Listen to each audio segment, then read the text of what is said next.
how's it going? So I finished The Last of Us Season 2, and I want to make this known that I have played the video games. I've platinumed every version of The Last of Us except for the PS4 version of the first game because I didn't have PlayStation Plus, and the multiplayer feature requires you to play that game in order to get the rest of the trophies. But yeah, I've played this franchise extensively, and I did come into this with a bias because I did not like The Last of Us Part 2, but experience in season 2, it just reaffirms a lot of the same issues I had with the game. And the reason I'm saying that, even though I'm coming from a biased perspective, is that I looked at people who never experienced the video games and came to this show with a fresh take, and they had the same issues that everyone who played the video games did. Like, if you look at season 1, despite it having subtle changes, same thing for season 2, most people loved season 1 because it was built on the foundation of the first game, and that is a beloved masterpiece by a lot of gamers.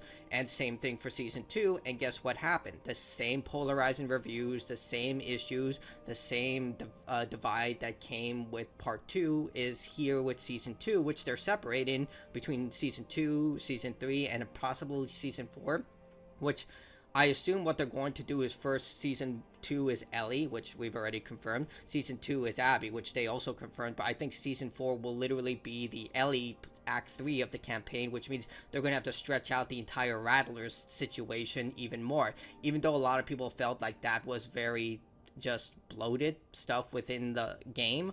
Yeah, I feel like that's what they're going to do, and whether the ratings reflect this or not, we'll have to wait and see, because if this show does not do well, which they haven't released numbers yet, but considering the reception behind it, it hasn't been good. Like, for TV shows, like for Velma, this happened with Velma, where a lot of people are like, why are they making a season 2? Because with, like, shows, they tend to start filming the next season after the previous season has finished. So likely they've already started on season 3 and everything.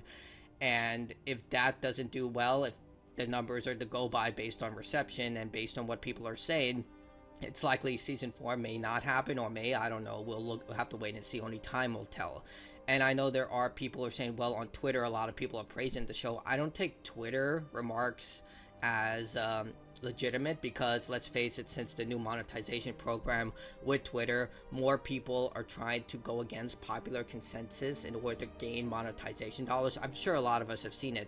They will usually are these blue check mark people who've paid for Twitter Blue in order to get as much traction among their profile as possible in order to maximize ads. Like, I've seen it, I'm sure a lot of you have seen it. I tend to take YouTube reviews more seriously because you actually have a face on presence. Yes, there is a monetization program on YouTube, but it's less egregious than Twitter, because with Twitter you get more engagement through rage baiting, as opposed to YouTube, where most people will watch that one video but you won't gain long-term engagement. So people tend to be more truthful on YouTube because they're trying to build a brand and a persona.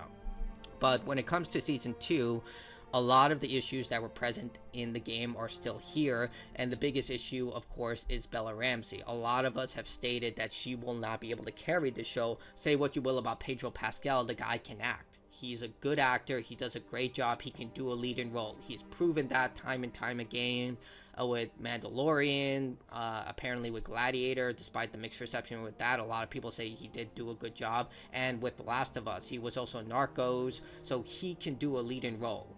Bella Ramsey cannot. She just does not come off as intimidating. Like, even though The Last of Us Part 2 video game has a lot of polarizing controversy surrounding it, the general consistency of the reviews is still stating that the acting, the art direction, the visual design is still fantastic, 10 out of 10 experience. Ashley Johnson and Laura Bailey do a terrific job. I don't think a lot of people can argue against that. They're terrific actors, and they do a capitalized job on conveying the hurt and feeling of their roles. But in this, Bella Ramsey is not intimidating. She has to be intimidating. Ellie is a scary person.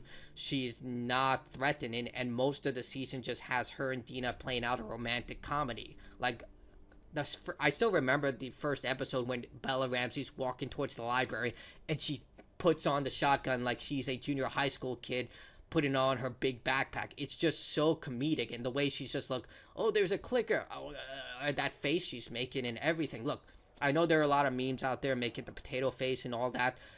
I'm just judging her subjectively. She is not a leading actor. She's not. She can't do the job of leading actress like any other. Like, she just can't carry it. It's just really, really apparent. And it also showcases that Dina and Ellie's relationship is just really, really bland. Like, they just come across as two people who are just attracted to one another. The relationship is so unbelievable. It's built on trauma, and if you trauma bond, you know how that's going to end in the end of this, if you've ever been in a relationship, actually. But in the case of Dina and Ellie's relationship, it's just so artificial. Like, it's so unbelievable, and it makes no sense. And yes, I did cringe on, I'm going to be a dad. Like, that comment, like, I don't get why they hate Jesse so much. Like, that's the thing. Like, in the game, they hated Jesse. They treated him like garbage. And in the show. Like, what did this guy do to deserve this? I'm just wondering. It's like, did he say something? Or did they just make this character to be the biggest punching bag in the world? It's so ridiculous. And the way they treated Joel was even worse somehow. Like, Neil Druckmann did come out and say, like, oh no, 100% they would have made a cure. Despite the fact it contradicts the source material. I get he's the lead writer, but... in the first game, they conveyed that no, they did have other people who were immune and they couldn't create a cure. 2, the Fireflies have been shown to be a violent terrorist organization.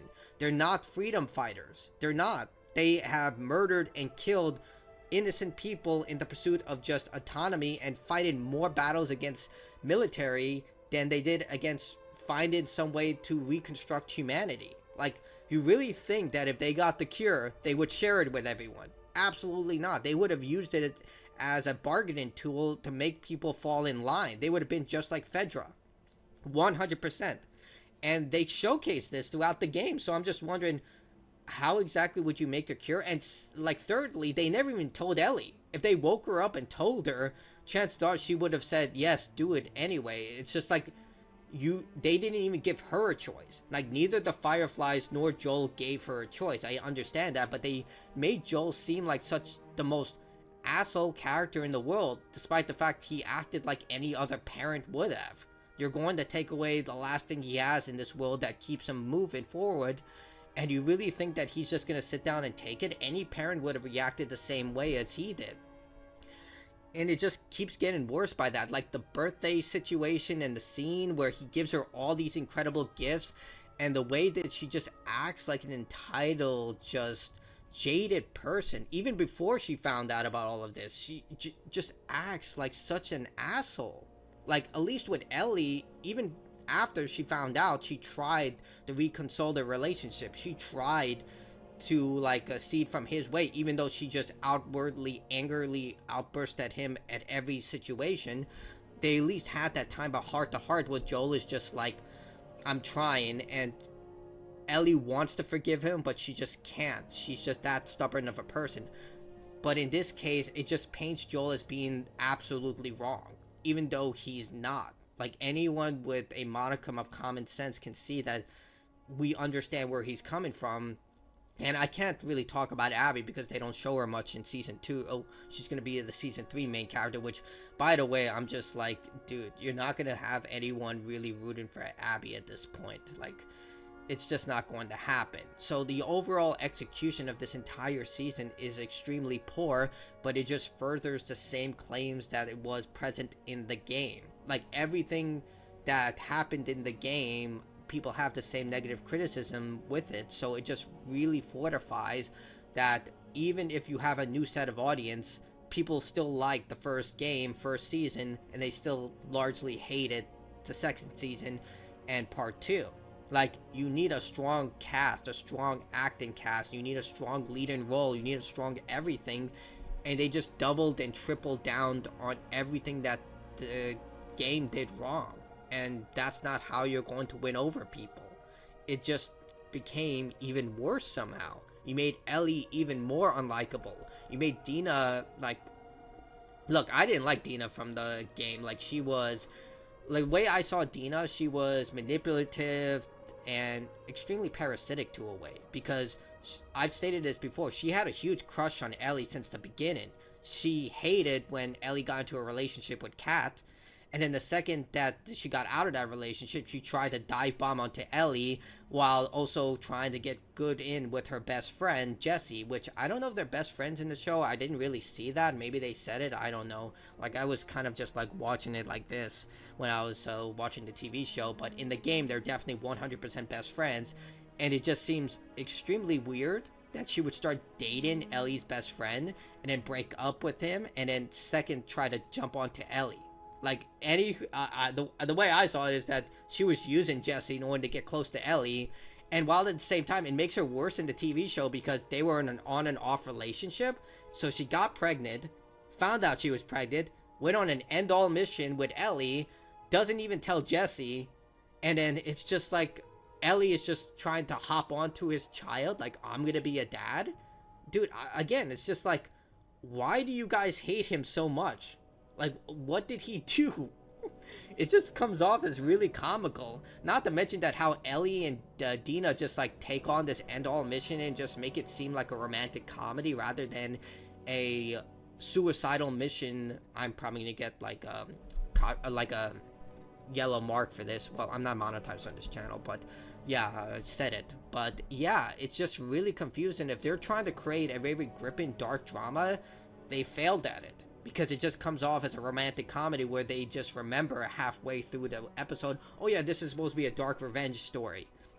Not to mention the scars and the wolves, like, they don't come off as threatening at all. It's just really, like, I don't know what to think of this. Like, this entire season just seems like a wash at this point. And if it did as much damage as the game did, because it's a little strange we haven't heard anything about The Last of Us Part 3 despite the fact the script was supposedly done. We haven't seen any footage, no leaked concept. They did cancel the multiplayer live service game, but that was because like they probably saw the writing on the wall, especially after Concord released. Well, this was before Concord, but you get what I was saying. Like, they kind of saw that live services are dying and maybe we shouldn't invest money into that. Either way, we haven't seen anything about The Last of Us Part 3 for many, many years, which is really strange. And considering the mixed reception this show has been getting as opposed to Season 1, I don't know if this show is going to last the full 4 seasons. We'll have to wait and see. I could be wrong about this, but overall, it just proves that the second game in this series did not resonate with fans and was a poor choice. And even though they had a second chance, like, rarely do these things get a second chance, they decided to double and triple down on the same narrative, and the results were the same. It's literally what Voss said. The definition of sanity is doing the same thing over and over again, expecting things to be different. And things were not different. They went through the same path, had the same foundations, made slight tweaks, and somehow they made it worse, and it was the same result again. But that's my opinion on it.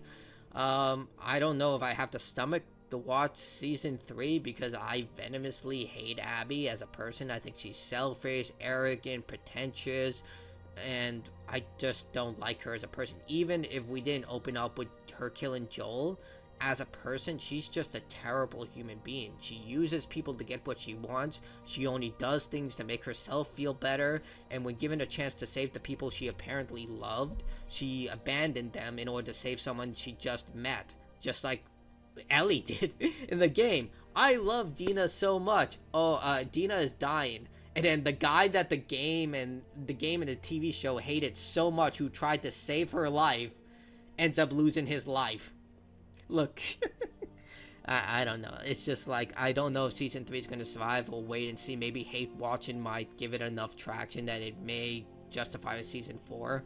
Not sure, but yeah. Tell me what you think in the comments below of The Last of Us Season 2. I'd love to hear your opinion. I honestly, if I were to give this a rating, I would give it a 5 out of 10. Because as much as I hated it, I did like the first couple of episodes, the action scenes, especially the fight in Jackson. I think they did that actually really well. Like that, the first couple of seasons were 7 out of 10s, but it just went downhill after that. But I would give it a 5 out of 10. If you want to watch it and you like it, more power to you. But I think a general consensus among the larger majority is that this just followed the same negative reception as the game. But that's it from me. Goodbye.